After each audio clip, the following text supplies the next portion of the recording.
Y ahora doy la palabra a Su Excelencia Arnoldo. Je donne à présent la parole à son Excellence Arnoldo Ricardo André Tinoco, ministre des Affaires étrangères et du culte du Costa Rica.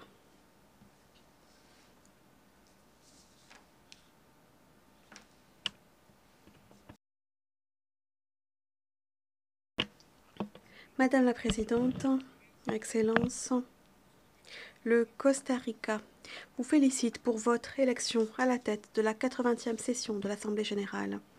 Vous pouvez compter sur le plein appui de mon pays pour contribuer au succès de votre présidence. Il y a 8 décennies, nous avons démarré notre périple vers San Francisco. L'objectif était de sauver l'humanité de l'abîme de la guerre. Nous avons ensemble codifié, chemin faisant, les droits humains et construit un système international fondé sur l'état de droit. Nous avons posé les fondations de notre système de sécurité collective et enclenché des processus mondiaux pour la protection de l'environnement et le développement des nations. Nous sommes parvenus à la décolonisation de plus de 80 territoires et avons fait office de médiateurs dans des centaines de conflits. Mais aujourd'hui, cette mission rencontre 3 défis de taille à l'échelle planétaire. Les armes nucléaires, la triple crise planétaire et la gouvernance de l'intelligence artificielle. Au cours de la même année où nous avons créé cette organisation, l'humanité a franchi un seuil lorsque Hiroshima et Nagasaki furent réduites à des ruines en l'espace d'un instant en raison des attaques à l'arme atomique. Aujourd'hui, le risque de conflit nucléaire est le plus important depuis des décennies. Nous assistons à l'érosion de la confiance, à l'exacerbation des divisions géopolitiques et l'ombre du recours aux armes nucléaires plane de nouveau sur nous. Les armes nucléaires continuent d'être considérées par leurs détenteurs comme des stratégies de sécurité nationale et elles sont affichées comme des outils de coercition. Toute explosion nucléaire, qu'elle soit délibérée ou accidentelle, aurait des conséquences humanitaires et environnementales irréversibles. Il n'y a pas de réponse humanitaire possible, il n'y a pas de marge d'erreur. Et 55 ans après l'entrée en vigueur du traité de non-prolifération nucléaire et en amont de sa conférence d'examen prévue en 2026, les États dotés d'armes nucléaires auront une nouvelle occasion de réaffirmer leur adhésion au traité et aux obligations et engagements pris en qualité d'État partie et en particulier au titre de l'article 6. Nous les exhortons également à reconnaître le traité sur l'interdiction des armes nucléaires, le TIAN, qui renforce et complète le TNP. Il représente un pas en avant en direction de l'adoption de la première résolution de l'Assemblée et un élément essentiel du régime des armements nucléaires de non-prolifération. Nous réaffirmons que la seule garantie effective face au risque des armes nucléaires passe par leur élimination complète, vérifiable et irréversible.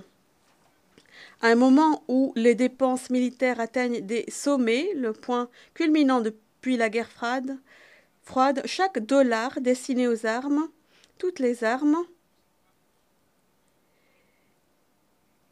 est considéré par nous comme un choix politique qui fait prévaloir la force sur le dialogue, qui affaiblit la confiance dans les institutions multilatérales et qui contredit l'esprit de la charte.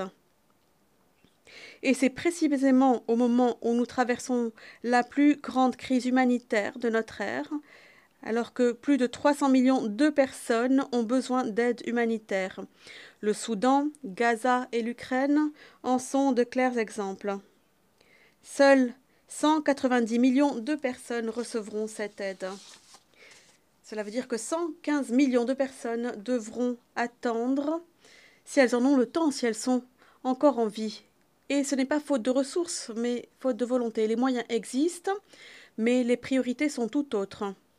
Nous ne pouvons ignorer que l'aide humanitaire, aussi vitale soit-elle, est le prix que nous payons également du fait de ne pas avoir pu prévenir à temps. Il y a des conséquences à arriver tard, si tard. Et nous voyons ces conséquences dans chaque camp de réfugiés, dans chaque distribution d'aliments et dans chaque hôpital de campagne. Les crises humanitaires, les crises de réfugiés vont au-delà du drame humanitaire. Elles deviennent des vecteurs directs de l'insécurité dans notre région. C'est avec préoccupation que le Costa Rica observe comment ces crises alimentent le pouvoir du trafic de stupéfiants, de la criminalité organisée, des organisations qui exploitent les lacunes institutionnelles et qui opèrent sans frontières, en l'absence de coordination multilatérale effective. Notre pays, en tant qu'État hôte et de transit, voit de lui-même comment les réseaux criminels transforment les routes migratoires et en font des couloirs illicites, comment ils exploitent la vulnérabilité de ceux qui recherchent protection internationale. Les réponses isolées sont insuffisantes. Elles causent le déplacement de ces réseaux vers des territoires ayant une moindre capacité de réponse, ce qui élargit la criminalité organisée internationale, la traite d'êtres humains et le trafic de stupéfiants, et ce qui crée en outre de nouveaux épicentres et centres d'action pour la criminalité. Le Costa Rica lance un appel à la communauté internationale afin qu'elle reconnaisse que la sécurité humanitaire exige une réponse pluridimensionnelle et une architecture régionale complète. Cela exige des mécanismes d'échange d'informations en temps réel, des cadres normatifs harmonisés, le renforcement des capacités institutionnelles, une responsabilité partagée, ainsi qu'une action coordonnée permettant de préserver la stabilité que nos peuples méritent tant. Madame la Présidente, Excellences, la diplomatie préventive coûte des millions, mais réparer ces échecs coûte des milliards. Nous savons bien et connaissons bien ce coût dans les Amériques. Au Venezuela, au Nicaragua, à Haïti, nous avons vu les conséquences qu'il y a arrivé tard. Nous aurions pu agir à temps. Nous aurions pu éviter la violation réitérée et systématique des droits humains, ainsi que l'exode de millions de personnes qui, aujourd'hui, cherchent refuge et d'autres formes de protection internationale. Et nous ne l'avons pas fait. Les multiples crises que traversent l'Amérique latine et les Caraïbes en matière de démocratie, de droits humains, de sécurité, de migration et de développement attestent de nos propres faiblesses. Et ce sont toujours les plus vulnérables, ceux qui réclament protection et justice, qui en payent les conséquences. La triple crise planétaire est une autre des menaces majeures, menaces existentielles de nos temps. Le niveau de la mer monte, l'océan s'acidifie et des millions de personnes se verront contraintes à migrer. L'augmentation d'à peine 1,1 degré met déjà en risque, en danger la sécurité alimentaire, la santé et la paix. Le Costa Rica subit déjà les conséquences des cyclones dévastateurs, des sécheresses qui frappent nos agriculteurs et nos sources d'énergie et qui provoquent des pertes économiques se chiffrant en millions. Pendant des décennies, au lieu de contribuer au problème, le Costa Rica a fait, lui, partie de la solution. Nous avons doublé notre couverture forestière. Nous avons produit quasiment toute notre électricité à partir de sources renouvelables et nous protégeons presque un tiers de notre territoire. Le grand défi continue d'être qu'aucun pays, à lui seul, ne peut relever le défi de la triple crise planétaire. C'est un problème mondial. Et par conséquent, nous devons toutes et tous accélérer cette transition énergétique, financer l'action climatique et rendre justice pour les pertes et préjudices aux pays qui, comme le Costa Rica, subit les conséquences dévastatrices du changement climatique.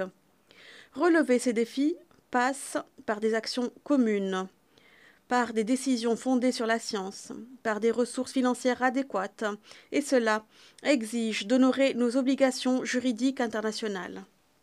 Sans excuse, sans prétexte, et sans plus tarder. Cette triple crise est également une urgence océanique. Et c'est pour cette raison que le Costa Rica défend la conclusion d'un traité contraignant sur la pollution par les plastiques tout au long de leur cycle de vie. Nous défendons également les progrès en matière de recherche scientifique et nous appelons également à la pose de précautions pour ce qui est de l'extraction minière dans les fonds marins et la pleine exécution du traité BBNJ qui donne priorité à la conservation. Le temps nous est compté pour répondre à ces menaces qui ne connaissent aucune frontière. Le temps nous est compté aussi pour refermer la fracture numérique et faire face à une révolution technologique causée par l'intelligence artificielle, laquelle avance à grande vitesse. L'intelligence artificielle a le potentiel de renforcer nos économies nationales et nos efforts collectifs afin de parvenir au développement. Elle peut optimiser les ressources, accélérer la recherche médicale et démocratiser l'accès à la connaissance.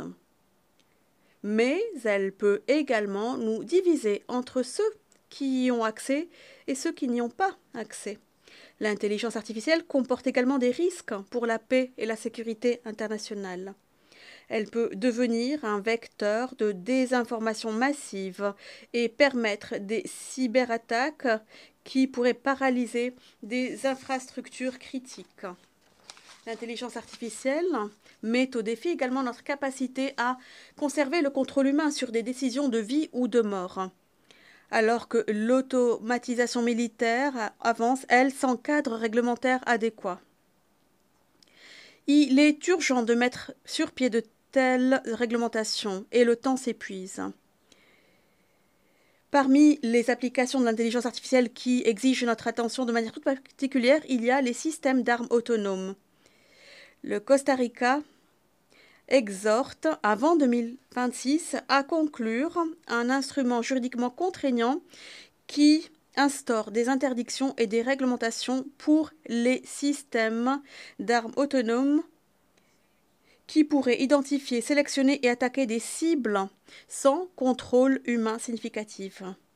Aucun algorithme ne doit prendre des décisions de vie ou de mort. Madame la Présidente, Excellences, le Costa Rica a démontré depuis des décennies que notre impact dans cette organisation n'est pas déterminé par notre taille. Les États de petite taille sont en première ligne de l'action. Nous construisons des ponts et nous forgeons des consensus qui semblent lointains. Et c'est de cette manière que nous parvenons à avancer. Et c'est ainsi que nous démontrons qu'ensemble, nous sommes plus forts et que cette maison est la nôtre, c'est notre maison commune.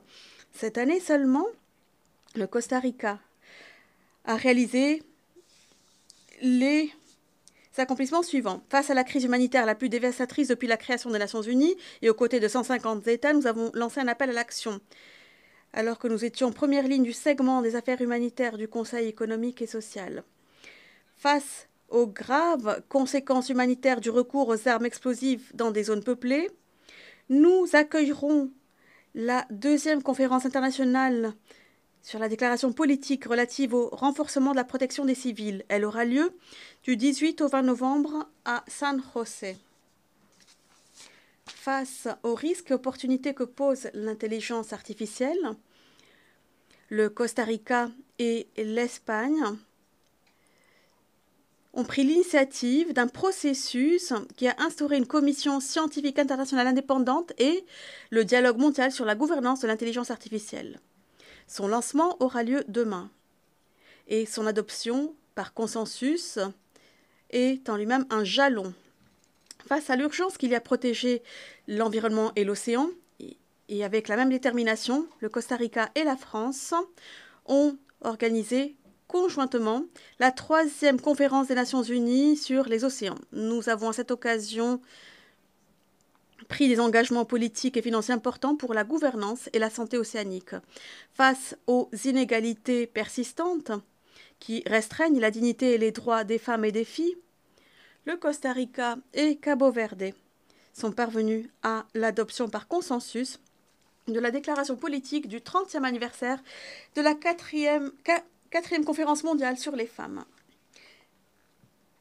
Et c'est avec le plus grand sens des responsabilités et un grand engagement que nous nous chargerons de la présidence de la 70e session de la Commission de la condition juridique et sociale de la femme. Madame la Présidente, Excellence, la personne qui accédera au poste de secrétaire général à partir de janvier 2027 doit disposer de leadership et de la vision nécessaire pour faire face à ces 3 grands défis mondiaux. La vision qu'apporte l'expérience et le courage, celle qu'apportent uniquement les années de service au plus haut niveau. Nous avons besoin de l'autorité émanant de l'intégrité. Nous avons besoin d'une personne qui soit attachée avec la plus grande des sagesses et convictions aux 3 piliers de cette organisation. Nous avons besoin d'une personne qui forge des consensus, qui inspire de l'espoir, y compris dans les circonstances les plus éprouvantes. Nous avons besoin d'une personne qui ait la détermination suffisante pour renouveler et renforcer cette organisation. Et nous sommes sûrs que nous trouverons cette personne.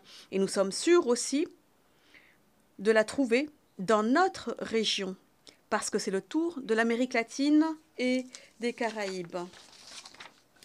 Le monde a changé et notre organisation doit suivre et changer aussi. Ce qui ne peut changer, ce qui doit être immuable, c'est notre attachement à l'esprit de San Francisco et la détermination qui nous a permis d'y arriver. Je vous remercie. Agradezco. Je remercie le ministre des Affaires étrangères et du Culte du Costa Rica.